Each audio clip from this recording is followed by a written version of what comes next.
저는 그런 생각이 들어요.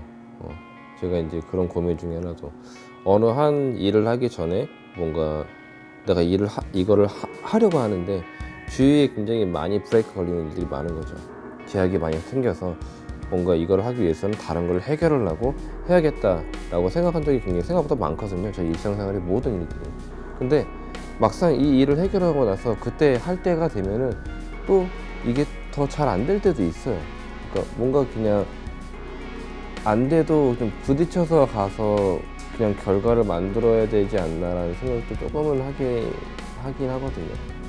그래서 이게 뭔가 이걸 다 해결하고 깔끔하게 가야 된다는 것보다도 이거를 같이 가져가되 어느 정도 소정의 분할의 일을 투자를 해서 조금씩이라도 놓지 않고 가는 게 사실 좋을 수 있다는 생각이 조금 들긴 해요.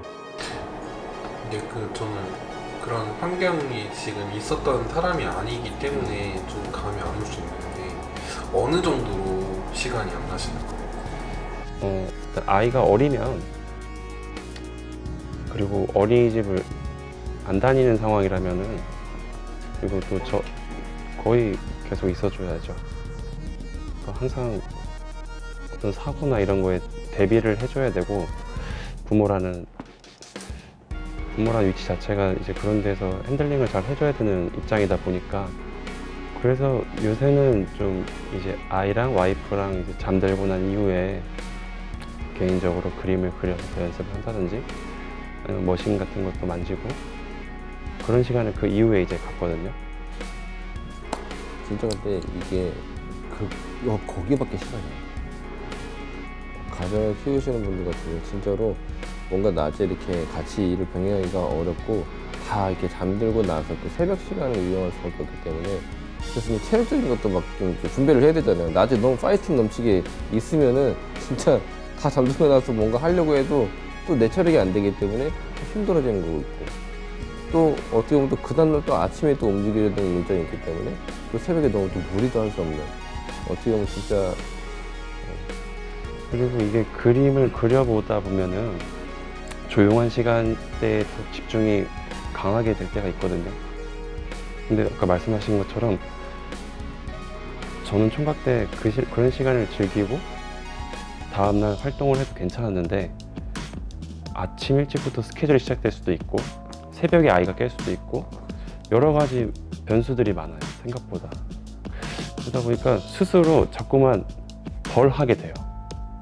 그리고 작업자 개인으로서의 어떤 또 욕심이랑 조바심도 존재하거든요. 네, 하지만 가정 안에서 또 그걸 티내고 싶지도 않은 게 또 제 입장이다 보니까. 진짜 요즘에는 어쨌든 20대, 30대의 그런 전유멜이라고 아까 제가 좀 얘기는 하긴 했었는데 사실 그랬거든요.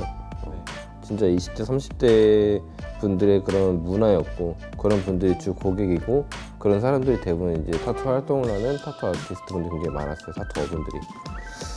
근데 저는 이제 그게 조금씩 좋아진다고 생각하는 게 뭐냐면은 진짜로 요즘에는 뭐 30대, 40대 또는 혹은 50대 분들까지도 타투를 이렇게 배우려고 접하시는 분들이 굉장히 많아지다 보니까 고객들도 사실은 조금 많이 바뀌고 있는 추세라고 봐요. 그러니까 배우시는 분들이 먼저 많이 접하게 됐고 그 다음에 그걸로 인해서 그렇게 받으려고 하는 고객들도 조금씩 바뀌고 있는 거죠.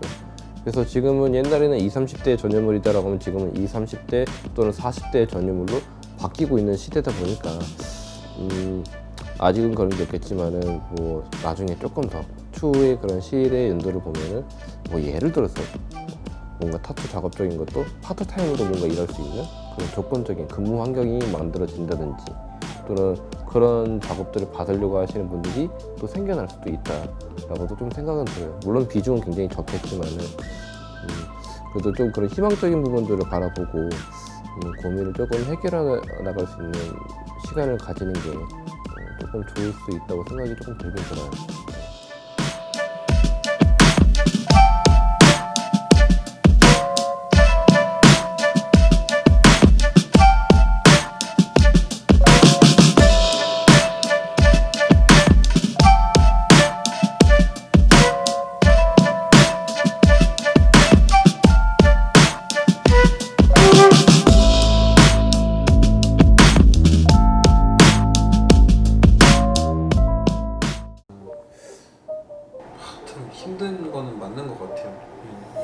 이런 상황을 보면은 진짜 20대 지금 뭐 아직 총각인 그냥 친구들 보면 진짜 열심히 해야 되지 않을까라는 생각도 갖기도 하고. 근데 물론 이런 시기도 조금 필요하다고 생각해요. 뭔가 내가 하고 싶은데 못 하고 있는 상황도 있으면 좋다고 생각은 해요.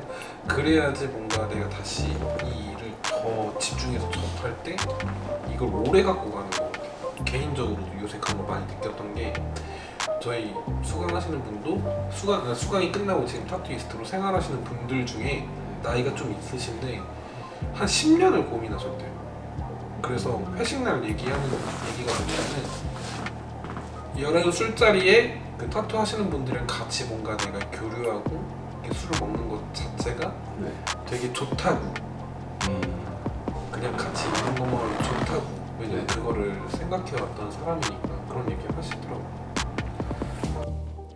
뭐 그런 것 같아. 그냥 뭔가 이렇게 남자로서의 꿈으로만 딱 이렇게 보면 어떻게 보면은 그냥 뭐 옛날 얘기하는 걸 수도 있겠는데 제가 처음에 타투를 시작할 때에도 그런 것들이 있었던 것 같아요.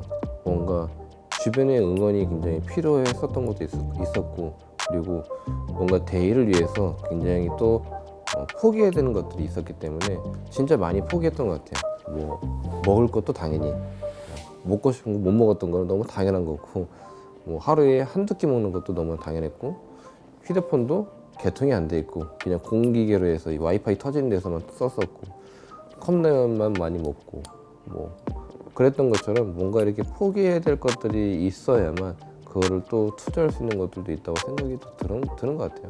뭔가 내가 뭔가 하고 싶은 것들을 위해서 지금에 있는 조건에서 물론 포기할 수 없는 것들이 굉장히 많겠지만은 그래도 정말로 이걸 내가 이뤄내야 된다고 하면은 이제 하나 두 개씩 조금씩이라도 어느 정도 포기를 해보는 것도 나쁜 방법은 아니라고 생각이 들어요. 왜 그런 거 있잖아요. 그냥 물론 아이한테 가장 중요한 시기일 수 있어. 진짜로 너무 중요한 시기일 수도 있겠지만은 내가 이 시기를 포기를 어느 정도 한다는 가정하에서 포기를 하고 내가 꿈을 찾아갔어. 그래서 그 꿈이 정말 잘 됐어. 끝이 창대해서 잘 됐단 말이야. 그럼 나중에 아이가 컸을 때 아빠에게 서운한 건 있을 수 있겠죠. 근데 그 아이가 또 아버지가 돼서 또 그때 나이가 돼서 아버지를 또 바라봤을 때 그때 가면 또 아버지를 이해해 줄 수 있는 게 있지 않을까 그런 생각도 들기는 해요. 그래서 어쨌든 제가 이제 내릴 수 있는 결론은 시간을 굉장히 많이 써야 되는 상황인데 그 시간이 날 수 있는 여러 가지 출구는 뭔가 포기해야 되는 것들이 조금씩은 있어야만 또 투자할 수 있지 않을까 그런 또 생각이 좀 드는 것 같아요.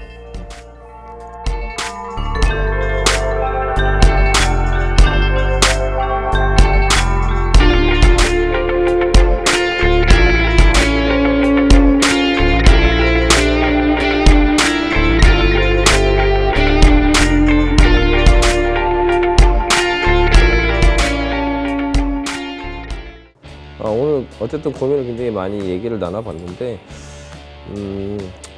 물론 이제 저희가 훨씬 더 나이가 어리고 당연히 훨씬 더 어리고 더 형님분이라서 굉장히 조금 조심스럽고 좀 어려웠던 부분도 있는 것 같아요.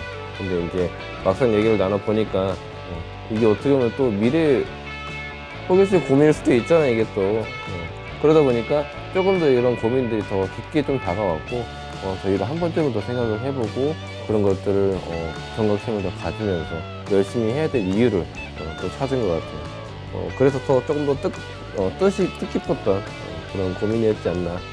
자, 어쨌든 저희 타투 대창견 오늘도 이렇게 고민을 많이 들어봤고요.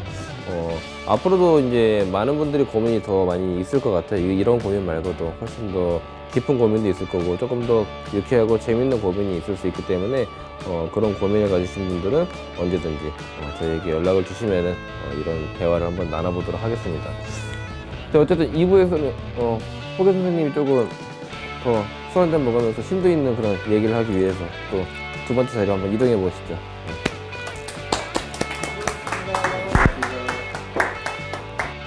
입이